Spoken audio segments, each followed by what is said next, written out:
अब शिवरात्रि आने वाली है। कौन से दिन है? 8 तारीख को है। वैसे तो 9 तारीख तक 6:30 बजे तक शिवरात्रि शाम तक रहेगी, पर किंतु महाशिवरात्रि को निशा काल में ही भगवान शिव का पूजन माना जाता है। इसलिए 8 तारीख को त्रयोदशी है, पर क्योंकि पूरी रात्रि में चतुर्दशी रहेगी, इसीलिए रात्रि का महत्व है भगवान की इस शिवरात्रि का। तो 8 तारीख को चुना है, 8 तारीख को ही महाशिवरात्रि होगी। तो निशा काल यानी सांझ से भगवान शिव की पूजा। कई लोगों को पता ही नहीं है हमारा शिवरात्रि पे पूजा कैसे करनी चाहिए। कईयों को लगता है भगवान की शिव की रात्रि का मतलब है इस दिन भगवान शिव पार्वती का विवाह हुआ। कोई शास्त्र में वर्णन नहीं है। शिवरात्रि क्यों मनाई जाती है? कईयों को लगता है कि शिव पार्वती का विवाह हुआ है। नहीं महाराज, शिव जी के अनन्य विवाह हुए हैं। सती से हुआ, इसके अलावा भी असंख्य विवाह हुए हैं। किस किस की तिथि में आप निर्णय करेंगे? शिवरात्रि में शिव पार्वती का विवाह नहीं हुआ है। अब तो आप शिव महापुराण पढ़ें, आप लिंग पुराण पढ़ें, तब आपको पता चलेगा। विद्वेश्वर संहिता में है, शिव महापुराण की प्रथम संहिता, कि शिवरात्रि वो दिन है जिस दिन भगवान शिव ज्योति के रूप में प्रकट हुए। उस ज्योति के अंदर से शिवलिंग प्रकट हुआ था। उस दिन निराकार जिस शिवलिंग की हम पूजा करते हैं मंदिरों में, वो शिवलिंग का स्वरूप प्रकट हुआ था शिवरात्रि वाले दिन। और सबसे पूर्व जब वो प्रकट हुआ तो वहां खड़े हुए ब्रह्मा और भगवान विष्णु, इन दोनों को भगवान शिव ने आज्ञा दी, मेरा निर्गुण जो साकार स्वरूप है वो तुम्हारे समक्ष प्रकट हुआ है और इसका पूजन मेरे भक्त इत्यादि करेंगे, इसलिए सबसे पहले प्रथम पूजा आप दोनों को करनी चाहिए। ब्रह्मा जी ने, भगवान विष्णु ने उस दिन पूजा की, जिसको हम शिवरात्रि कहते हैं। यानी पूजा की शुरुआत भी किसने की? भगवान विष्णु ने की, ब्रह्मा जी ने की, दोनों ने पूजन किया उस दिन। इसलिए शिवरात्रि में ये भ्रम न रखें कि शिव पार्वती का, आधे से ज्यादा भारत यही मना रहा होता है, शिव पार्वती का ब्याह निकाल रहा होता है, जबकि मूलतः ऐसा है ही नहीं। शिवरात्रि वाले दिन तो भगवान शिव का, शिवलिंग का प्राकट्य हुआ है। तो हम शास्त्र की बात मानेंगे, किसकी बात मानेंगे? शिव के मंदिर जब जाएं, अब दिशा का कौन सा मरज लेके कंपास घूमेंगे, कहां कौन सी दिशा है? तो क्या करें? जहां जलेरी हो, हमेशा याद रखो, शिव जी के जब मंदिर जाओ, दिशा का ज्ञान नहीं हो तो हमेशा जलेरी उत्तर मुख की ओर होती है। आपके समक्ष जलेरी होनी चाहिए, भगवान का जल निकलने का स्थान, और उस समय वहां से आपको जल डालना है, वो दक्षिण दिशा हो जाएगी। भगवान का मुख इस तरह से हो, सामने जलेरी हो, और आप पीछे की ओर खड़े होकर भगवान शिव को जल डाल। भगवान शिव की आधी ही परिक्रमा की जाती है। शिव के मंदिर का पूजन, शिव के मंदिर का इज्जा पूजा, अभिगमन सेवा, ये सारी सेवा बहुत महत्वपूर्ण है। शिव जी के मंदिर को धोना, शिव जी के मंदिर में चढ़े हुए बिल पत्र पुष्प इत्यादि किसी के चरण में ना पड़े, उन सब को एकत्रित करना, ये पूजा से भी बढ़कर सबसे बड़ी सेवा पूजा मानी जाती है। शिव जी के मंदिर में ध्वजारोहण करने वाले की कीर्ति चारों दिशा में फैलती है। आज हम अपने मनमानी जो करते हैं, जो हमारे लिए सहूलियत है, वैसा हम पूजन कराते हैं, पर शिव जी की पूजा में बड़ा नियम है। अगर आप नियम से पूर्वक करते हैं, विधि का पालन करते हैं, तो महादेव की प्रसन्नता एक ही पूजा प्रदान कर देती है। महादेव पे बिल पत्र चढ़ाया जाता है, और बिल पत्र जब भी चढ़ाया जाए तो हमेशा उसका मुख आपकी ओर होना चाहिए, उसका चिकना पत्ता शिव जी के ऊपर होना चाहिए, नीचे की ओर हो, शिव पर स्पर्श कर रहा हो। नमः शिवाय, नमः शिवाय, नमः शिवाय का जाप करते हुए बिल पत्र चढ़ाने का जितना फल है, उससे ज्यादा भगवान ने अपने मुख से शिव महापुराण के अंतर्गत कहा है कि बिल वृक्ष को लगाने का उससे ज्यादा पुण्य है।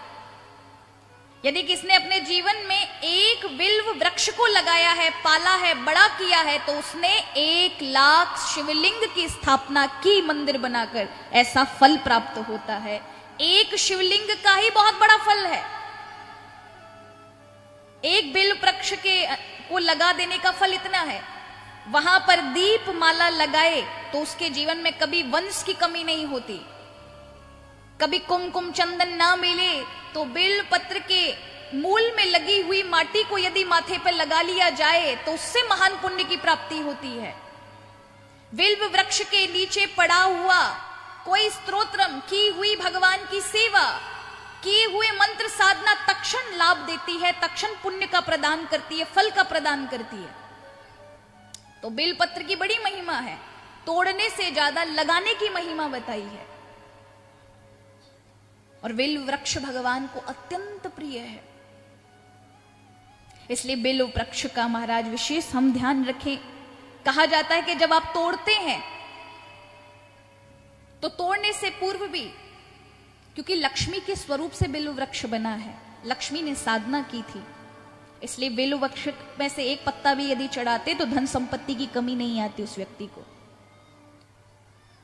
तो जब तोड़े तो कई लोग डाली तोड़ तोड़ के ले आते हैं, ये डाली ना तोड़े, भगवान शिव का अंग है, उनके रोम को तोड़ना है। बड़े प्रेम से, एक भी पत्ता व्यर्थ ना जाए इसका प्रयास करें, बड़े प्रेम से तोड़ें। कई लोग कहते हैं क्या शिव पे कुमकुम चढ़ाया जाता है? रोली चढ़ाएं, चंदन चढ़ाएं। देखो महाराज, शिव ही एकमात्र ऐसे देवता हैं जिन पर सब कुछ चढ़ाया जा सकता है, सब कुछ। जहरीले से जहरीले पुष्प इत्यादि भी शिव ही अर्पण कर सकते हैं। अरे आग आज तक कोई देवता नहीं धारण कर सकता, धतूरा कोई नहीं धारण कर सकता। संसार में जितने पुष्प हैं सब शिव पर चढ़ाए जा सकते हैं। एक आध दो पुष्प हैं जो चंपा कह दिया, वो चौथ के दिन, चतुर्थी के दिन चढ़ाया जाता है किसी कारणवश। केवड़ा इत्यादि जिसका त्याग हो गया झूठ बोलने के कारण थोड़ा सा अलग, लेकिन केवड़े का इत्र चढ़ाया जाता है। शिव की पूजा में भेद अभेद का नहीं, जिसने भेद मिटा दिए वो शिव की पूजा है। तो शिव की पूजा का हम देखेंगे महाशिवरात्रि पर किस तरह से आपको पूजा करनी चाहिए, विधि समझें। आप सुबह जाकर के भगवान शिवलिंग पर जाकर के जल चढ़ाते हैं, अच्छी बात है, यह सामान्य पूजा है। लेकिन आप अगर महाशिवरात्रि की पूजा का शास्त्र अनुगत विधि के अनुसार जानना चाहते हैं तो 4 प्रहर शिव की पूजा होती है रात्रि में, क्योंकि शिव का दिन नहीं है, शिव की रात्रि है। उसी को निशित काल कहा जाता है। निशा व्यापनी चतुर्दशी को ही शिवरात्रि कहा जाता है। इसलिए जितने भी महात्मा होंगे वो इस समय जागरण करेंगे, शिवरात्रि वाले दिन जागरण कराएंगे और 4 पहर भगवान की पूजा होगी। तो शिवरात्रि का प्रथम पहर लगता है यानी 8 तारीख को 6:30 से 9:30 बजे शाम के समय, 6:30 से 9:30 बजे इस पहर में, शाम के पहर में जो बालक हैं, स्टडी कर रहे हैं, अध्यापन कर रहे हैं, ऐसे बालकों को पूजा करनी चाहिए विद्या प्राप्ति के लिए, ज्ञान के लिए। जो कुछ करना चाहते हैं, नौकरी के लिए परेशान हैं, कुछ व्यापार के लिए परेशान हैं, उनको 6:30 से 9:30 के बीच का ये प्रथम पहर उनके लिए है। उसके बाद 9:30 से 12:30 का दूसरा पहर ग्रस्त लोगों के लिए है। उस समय ग्रस्तियों को भगवान शिव की आराधना करनी चाहिए। कैसे करोगे? मंदिर जाओगे? नहीं, घर में ही मिट्टी के शिवलिंग 1 अंगूठे के बराबर के बना करके, इतना ही अंगूठा छोटे से मिट्टी के शिवलिंग बनाकर, या घर में शिवलिंग है उन्हीं को रख करके, और दुग्ध से, जल से, पंचामृत से, अलग अलग फलों के रस से, तांबुल पत्र रखकर, नारियल का रस चढ़ा करके महादेव को बेलपत्र अर्पित करें और फिर आरती उतारें जो भी आपने पकवान बनाए हो, भगवान, व्रत आपका है, भगवान का नहीं, इसलिए भगवान को पकवान लगा सकते हो। शास्त्र में तो विशेष कहा है नैवेद्य चढ़ाया जाए। तो ये दूसरे पहर यानी 9:30 से 12:30 बजे का ग्रस्त का है, और उसके बाद 12:30 से 3:30 तक का जो तीसरा पहर है वो है सन्यासियों का, साधकों का, जिनका अपना समग्र जीवन केवल शिव को प्राप्त करने के लिए है, वो उस समय करेंगे। और फिर 3:30 से सुबह के अगले दिन 6:30 बजे का चौथा पहर वो सबके लिए खुला है। उसमें उठ करके जो भी प्राप्त करना चाहता है, सर्वार्थ सिद्धि की प्राप्ति होती है।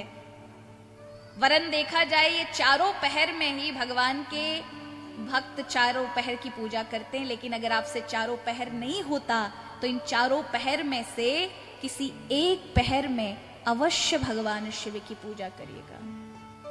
समझ आ गया? इसी को कहते हैं शिवरात्रि, क्योंकि शिव का दिन नहीं, शिव की रात्रि है।